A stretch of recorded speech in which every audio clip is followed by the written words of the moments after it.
Eh bien, coucou les gars, de retour pour une nouvelle vidéo. Alors, comme je l'ai annoncé hier dans mon direct sur Instagram, aujourd'hui je fais la partie 2 de comment avoir un dossier cohérent au visa. J'ai fait la première partie, apparemment, il y a d'autres questions, engendré d'autres questions qui sont revenues et tout. Donc aujourd'hui, je vais faire la deuxième partie.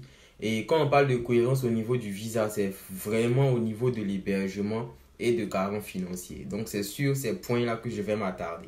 Mais avant de parler de ça, vous voyez déjà, pour ceux qui suivent l'actualité et tout, le 15 juin, les membres du gouvernement doivent se réunir pour statuer sur l'ouverture des frontières aux autres pays, autres que l'Europe. Donc, en tout cas, d'un point de vue, comment dire, statistique, d'un point de vue statistique, la situation ici s'améliore. Presque toutes les villes de France sont passées au vert, c'est-à-dire qu'il y a amélioration, diminution de 2000 cas au moins par jour. Diminution de 2000 cas au moins par jour, le nombre de contaminations c'est en train de chuter et tout. Vous pouvez voir sur le site du ministère de la Santé publique de France, chaque jour ils mettent des statistiques, vous allez vraiment voir qu'il y a amélioration. Et dans le même temps, il y a certains qui m'écrivent, qui sont en train de remplir les fiches pour les demandes de visa long séjour. Franchement, sur ce point-là, c'est pas la peine de vous presser pour faire du n'importe quoi. Parce que quand vous partez remplir les fiches, à partir d'un certain moment, si vous n'avez pas fait de demande de visa, votre compte sera supprimé. Et si le compte est supprimé, vous allez revenir créer encore avec la même adresse électronique. On va vous dire que c'est déjà utilisé quelque part et tout. Vous allez repartir, créer des adresses électroniques. Franchement, tout ça, évitez les tralala, attendez. Parce que sur la demande de... Quand vous remplissez la fiche de demande de visa, on demande votre date d'arrivée en France. Mais est-ce que vous savez quand vous allez venir? Non.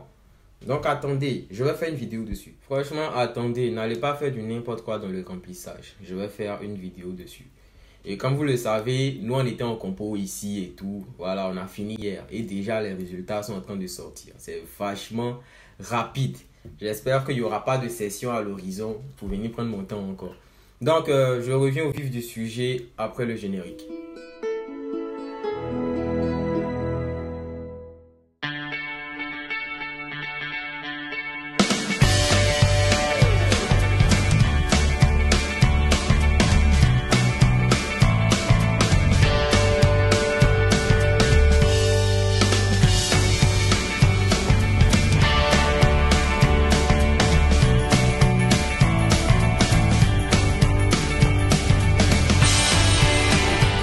De retour. Alors, la question qui revient beaucoup, c'est la distance entre le lieu d'hébergement et l'université. Bien, la distance, ce que moi je vous dis en termes d'expérience et tout, ne prenez pas plus de 90 km. Bien vrai, moi j'ai vu des gens qui ont été acceptés, et j'ai dit qui ont été acceptés, qui ont eu le visa alors que leur logement était à plus de 100 km. Mais ne le faites pas parce que c'est quand même risqué. Ne prenez pas des logements qui sont à plus d'une heure de votre établissement. Si vous voulez, voyez ça en termes d'heures. Ne prenez pas des logements qui sont à plus d'une heure. Imaginez, vous prenez un logement qui est à près de 2 heures. Vous avez cours à 8 heures. Vous allez quitter chez vous à quelle heure? Vous finissez à quelle heure? Vous rentrez à quelle heure? Vous étudiez à quelle heure? Vous vous réveillez à quelle heure? C'est tout ça que le consulat regarde en fait. Donc si vous prenez un logement, franchement, il faudrait que ce soit maximum 1h15. Et 1h15, c'est faisable parce qu'il y a trop de moyens de transport ici. 1h15, c'est faisable. Donc, regardez aussi en termes de 15, c'est tout à fait faisable. Je ne veux pas parler même en termes de kilomètres parce que quand moi j'étais encore en Côte d'Ivoire, moi j'ai assisté à presque toutes les réunions organisées par Campus France. Et même après les acceptations et tout, le consulat organise une réunion d'au revoir, c'est-à-dire préparer son arrivée en France. Et moi j'ai eu à poser la question, la distance maximale. Le consul général de Côte d'Ivoire, j'ai oublié son nom, il s'appelle Sébastien, ou bien je ne sais pas quoi déjà là. Je lui ai posé la question, la distance maximale entre le lieu d'habitation et l'établissement. Il m'a dit qu'il n'y a pas de distance maximale, mais tout est question de cohérence. C'est pour ça que j'ai parlé en termes d'heures. Tu ne vas pas prendre un logement qui est à 3 heures, tu as quoi à 8 heures, donc tu vas quitter chez toi à 5 heures, tu te réveilles à 4 heures. Maintenant, imagine le jour où tu finis à 19 heures, parce que ça existe ici, souvent on finit à 19 heures. Tu finis à 19h, tu rentres chez toi à quelle heure? 22h, tu bosses à quelle heure? Ça, c'est pas faisable, c'est même pas praticable. C'est pas faisable en fait. Vous voyez un peu. Et lui-même, il avait pris un exemple. Par exemple, quelqu'un qui quitte à Abidjan, je parle en Côte d'Ivoire, mais je vais mettre en termes de kilomètres. Quelqu'un qui quitte à Abidjan pour aller à Yamoussoukro. Vous voyez que c'est Abidjan-Yamoussoukro, c'est environ 200 km, si je ne me trompe pas. Et tu as 3 heures à faire en route. Il va pas dire que ce n'est pas praticable. Il va pas dire que ce n'est pas praticable. C'est bien faisable. Mais lorsque tu es en train de faire ça, ton transport, il faudrait que ton garant il soit capable de payer le transport pour ça tous les jours et un aller-retour. Alors que Abidjan-Yamoussoukro, ça fait 4000 francs CFA. Donc imagine un aller-retour tous les jours, ça fait 8000 francs. Au bout de 10 jours, tu as 80 000. 20 jours, tu as 160 000. Donc imagine au bout d'un mois, tu es pratiquement à 300 000. Alors que ton garant lui-même, il doit t'envoyer 400 000 par mois. Tu vas mettre 300 000 francs dans un transport. Les 100 000 là, tu vas faire quoi avec? Tu ne peux même pas te louer un logement ici en France. Donc c'est pas cohérent. J'ai parlé en francs CFA tout à l'heure, donc sûrement beaucoup ne vont pas comprendre. Alors je vais parler en euros. Bon, Abidjan-Yamoussoukro par exemple, c'est près de 200 km. Quand on met en euros, ça fait près de environ 4 euros pour un simple aller, c'est-à-dire quitter Abidjan pour aller à Yamoussoukro. Donc pour un aller-retour, ça fait environ 8 euros par jour. Au bout de 10 jours, vous êtes à 80 euros. Au bout de 20 jours, vous êtes à 160 euros. Au bout de 30 jours, vous êtes à 240 euros. Donc, imaginez au bout d'un mois, vous êtes pratiquement à 300 euros. Il va vous rester 300 euros parce que votre garant doit vous envoyer 615 euros par mois. Il va vous rester 315 euros. Dans les 315 euros qui vous restent là, vous allez payer votre logement à combien dedans? Vous allez manger à combien dedans? C'est ça le problème. Donc, c'est en fait tout ça la cohérence en fait. Donc, moi, je ne vous conseille pas. Si vous prenez un logement, qu'il soit maximum 1h15 de route de votre lieu d'habitation. Maximum 1h15. Maximum 1h15. L'exemple d'Abidjan-Yamoussoukro que je prenais tout à l'heure, ça c'est l'exemple qu'il a pris lui-même pour nous expliquer. Voilà, c'est pour ça que je vous ai relaté ça. Mais moi, je vous dis maximum 1h15. Et pour ceux qui vont recevoir des lettres d'hébergement, qui vont avoir des attestations d'hébergement venant de leurs parents et tout, vos parents doivent être en situation régulière. C'est-à-dire qu'ils doivent avoir un titre de séjour valide.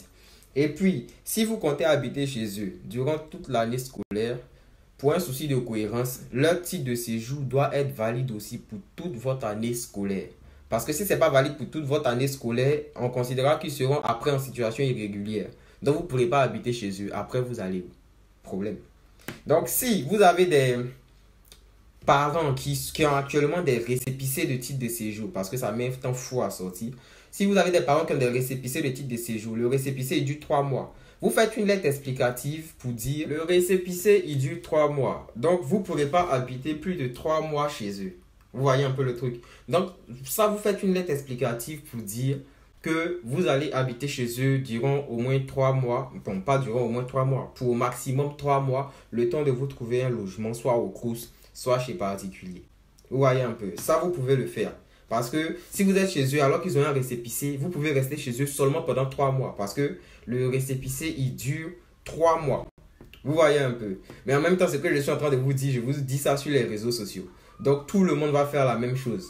Et si tout le monde fait la même chose et que c'est partout dans les consulats, ils vont se rendre compte que ça vient de quelque part, que vous avez eu un tuyau quelque part. Donc, à vous-même un peu d'analyser tout ça. Et puis voilà.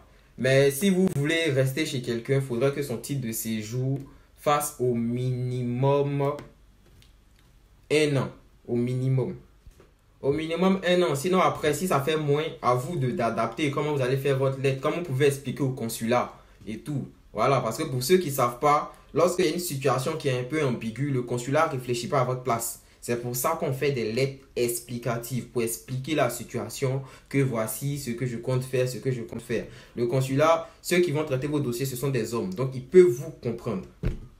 Voilà, vous voyez un peu. Donc, vous tentez ça.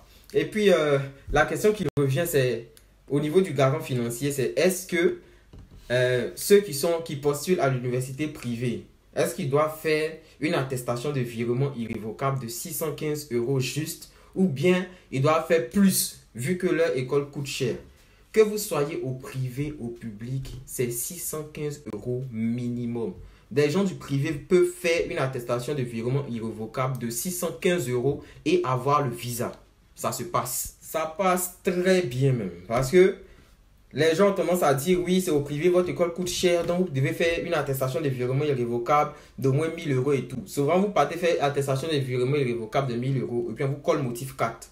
Le motif 4, c'est-à-dire on vous suspecte de venir à d'autres fins que pour études. Toi, tu es étudiant, on te donne 1000 euros par mois, là. Tu es venu pour études. Bon, le supplément, là, tu fais quoi avec? Voilà, tu peux te donner à des activités extrascolaires de manière permanente, ce qui va te détourner de ton objectif. Voilà, mais ça, c'est juste un exemple pour expliquer un peu le motif 4 que ceux-mêmes qui ont les AVI de 1000 euros font et puis ils échouent.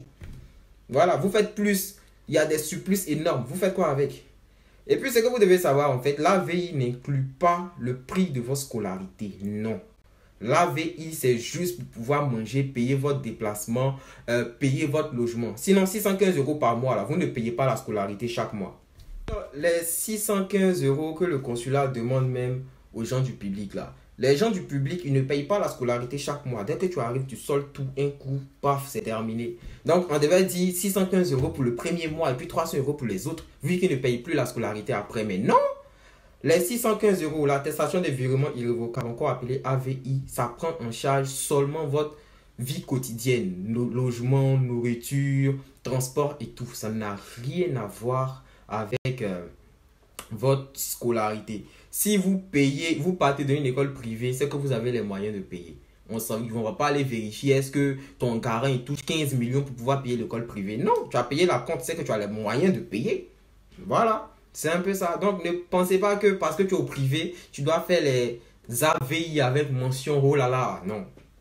AVI, c'est pour juste votre vie quotidienne. Il n'y a pas la scolarité à l'intérieur. Sinon, ça n'allait pas être 615 euros par mois. Sinon, ça n'allait pas être 615 euros par mois. Enlevez ça de vos têtes.